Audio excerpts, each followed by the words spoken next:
Bonjour tout le monde, bienvenue à ce nouvel épisode.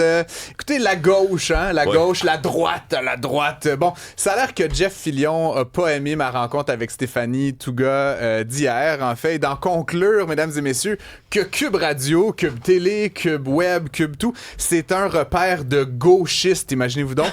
Et donc, non seulement ça, mais il va bloquer tout le monde qui ose participer à mon émission ou à n'importe quelle émission sur les ondes de Cube Radio.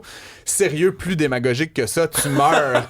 Et puis là, enferme-toi dans ta bulle, Coco, là, continue de répéter les mêmes 3 idées en boucle. C'est comme ça que tu penses devenir plus intelligent. J'ai des petites nouvelles pour toi. De connecter avec plus de monde, de propager des nouvelles, des idées, de convaincre les gens d'endosser ce qu'on dit pis ce qu'on fait. C'est pas en bloquant le monde que tu réussis à faire ça.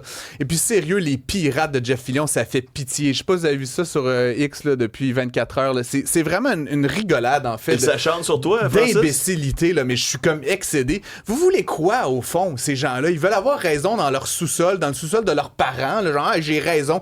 L'objectif d'une idée politique, les amis, c'est justement de convaincre les autres. Fait que c'est pas en crachant sur le monde que tu vas les avancer. C'est en essayant de comprendre ce que les autres disent, d'essayer de te rapprocher de l'autre, certainement pas en les bloquant. Puis franchement, je sais pas, mais il y a quelque chose de bizarre là-dedans parce que, tu sais, Jeff Fillion, c'est pas un tata, là. Je veux dire, on veut lui dire, il y a certaines qualités, certains talents. Comment ça que tu craches sur le monde? Juste un petit peu à gauche, juste un petit peu à droite, juste un petit peu en haut, juste un petit peu en bas. Le monde qui sont marginalement différents de toi, soudainement, c'est l'ennemi. Je trouve ça d'une débilité profonde. Et puis franchement, ça fait quelques fois que ça revient ces derniers temps dans la vaste poubelle d'Internet qui est devenue X. Là. La semaine passée, c'était avec Gaétan Barrette. Là. On parlait de la sortie de Pierre Saint-Paul Plamondon sur l'immigration. Puis là, soudainement, je suis un artisan de la désinformation. C'est moi que je pose des questions. Je suis un animateur radio. Qu'est-ce que tu veux que je fasse? C'est ça mon travail. Et à un moment donné, je comprends pas ce que ces gens-là attendent des médias d'information, des médias d'opinion au Québec. Et puis là, donc, ça en appelle au boycott, à la violence.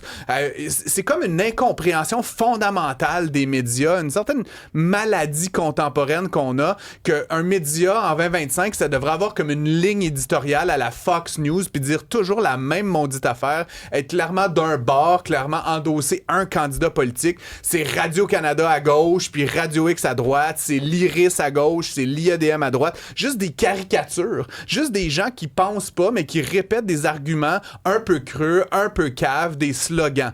Mon char, mon choix, tough on crime, axe de taxe. J'en ai tellement marre de la politique faite de même, honnêtement. Puis c'est pas juste les gens de droite, hein. Les âneries mièvres de Léa Clermont-Dion puis de Maïka Sandarji sur le racisme systémique. Come on, guys, revenez-en là, de vous répéter des espèces de mantras. Les fiertés Montréal qui excluent les Juifs. C'est comme, on veut tellement inclure qu'on finit par exclure. Tu sais, y a-tu quelque chose de plus cave que ça dans la société contemporaine? Puis là, Jeff Fillion puis sa petite clique de qui voit des conspirations woke à chaque fois qu'il va passer un autobus. Je veux dire, à un moment donné, les gars, revenez-en, grow up. Je sais pas quoi vous dire.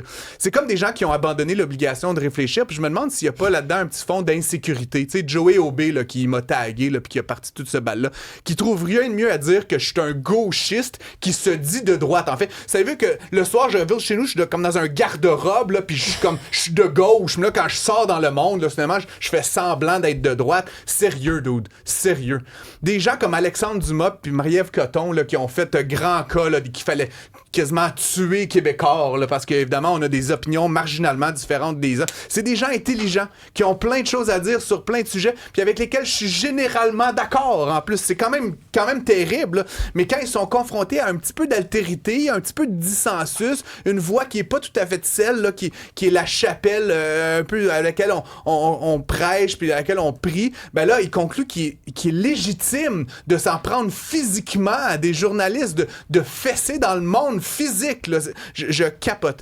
Puis là, après ça, ben, t'as évidemment les militants d'extrême gauche qui sont venus casser des vitres et répandre de la peinture sur l'immeuble de TVA, LCN, Cube, Journal de Montréal. Mais c'est de bonne guerre, vous comprenez? Parce que dans ce pays, quand on n'est pas d'accord avec les autres, on fait quoi? On leur donne un coup de poing sur la gueule puis on casse des vitres. Tu sais, c'est ça la civilisation québécoise. Sérieux, dudes.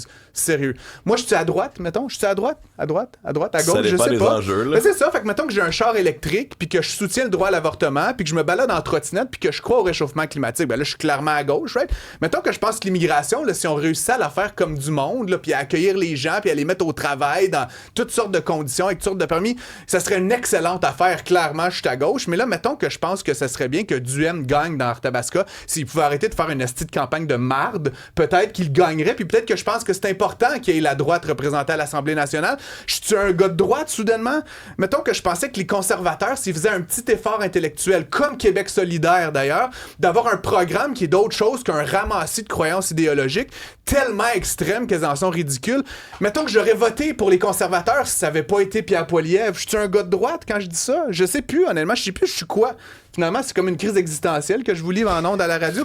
Mettons que je pense qu'il y a plein d'organismes communautaires ici à Montréal. J'ai écrit un article dans le journal là-dessus, Pauvreté Inc., vous le retrouverez. Des organismes communautaires qui dépendent du statu quo pour continuer d'exister. Ils veulent pas que ça change. Ils aiment ça, les pauvres, puis ils aiment ça, les itinérants, puis ils aiment ça, les immigrants. Pourquoi? Parce que si ça changeait, ils arrêteraient d'avoir un problème à régler. Puis en plus, ils reçoivent plein de fric, des centaines de millions de dollars de la Ville de Montréal puis du gouvernement du Québec pour soutenir ces causes-là.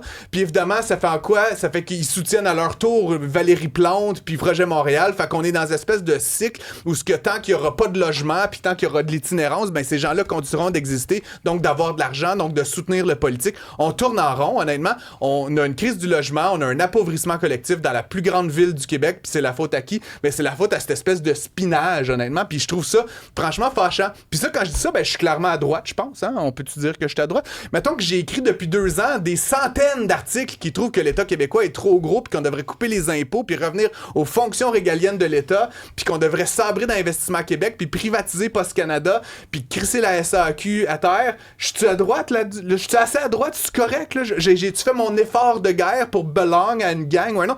À un moment donné, je pense qu'en 2025, essayer de résumer son être entier comme étant de gauche ou de droite, c'est juste con. C'est juste de la paresse intellectuelle. Puis c'est à la limite de l'idiotie. J'ai l'impression des fois, regardez ce qui se passe, puis Donald Trump, c'est comme le champion de toute catégorie. Mais je vous ferai remarquer que Jeff Fillion, dans son tweet, il finit avec « Merci de votre attention sur ce sujet exactement comme le géant orange ». Ben, j'ai l'impression de vivre dans un film comme genre Idiocratie. Puis parlant d'idiot, franchement, Jeff, là, Pierre-Carl Pelado, là, ce n'est pas un socialiste. Il y a bien des hosties de limites à un moment donné.